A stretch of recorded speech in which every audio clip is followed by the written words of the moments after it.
আজকে একটা নতুন কথা বলবো। তুমি বিশ্বাস করবে না, কালকে আমার একটা আনকমন প্রোফাইল থেকে ফ্রেন্ড রিকোয়েস্ট পাঠাইছিল।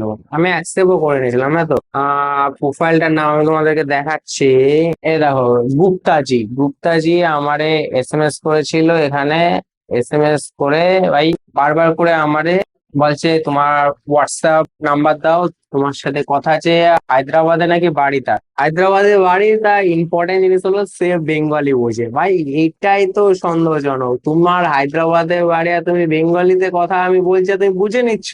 হ্যাঁ, তখন একটা সন্দেহজনক বিষয়টা আসে। তারপরে যখন আমি ওটা বললাম যে তুমি বেঙ্গলি যখন বোঝো, এটা তো আমার সৌভাগ্য তুমি বেঙ্গলি বোঝো। হ্যাঁ তো তারপরে আমি বললাম যে নর্মালি ফেসবুকে কথা বলি। হ্যাঁ তো তখন বলছে না না, আমি তোমার হোয়াটসঅ্যাপে যেতে চাই, হোয়াটসঅ্যাপে কথা বলতে চাই। তখন হোয়াটসঅ্যাপে কথা বলা ওর নাকি অভ্যাস সবার সাথে। আমি বললাম, তাহলে তুমি সবার সাথে অভ্যাস বানাও, আমার সাথে কেন বানাচ্ছ? তোমার কাছে তো আরো 10টা ছেলে রয়েছে কথা বলার জন্য নাকি? তা আমার এতবার বলছে কেন হোয়াটসঅ্যাপে নাম্বার দাও?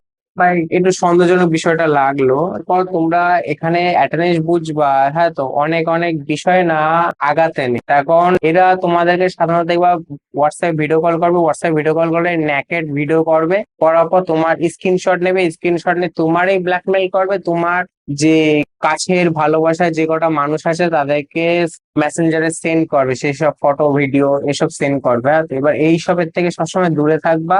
আর একটা জিনিস মাথায় রাখবা, কোনো মেয়ে যেচে কোনোদিন হোয়াটসঅ্যাপ নাম্বার চায়, হ্যাঁ, এটা নলেজেবল বিষয় না। আমার ইয়ং যে কটা জেনারেশন যে কটা বন্ধু বান্ধব আছে তাদেরকেও আমি একই কথা বলবো, যে কোনো মেয়ে যদি হোয়াটসঅ্যাপ নাম্বার চায় ফেসবুকের থেকে, সামনাসামনি না ফেসবুকের থেকে, তাহলে ভাববা যে একটু সন্দেহজনক। আগে দেখা করবা তারপরে তুমি হোয়াটসঅ্যাপ নাম্বার দেবে, অসুবিধা নেই। সব মেয়েদের অনেক অনেক জায়গা আছে এত অনলাইনে, সেখানে পয়সা ইনকাম করো। ভাই মানুষের ব্ল্যাকমেল করে তুমি কেন পয়সা ইনকাম করো? হ্যাঁ, এসব ভালো না।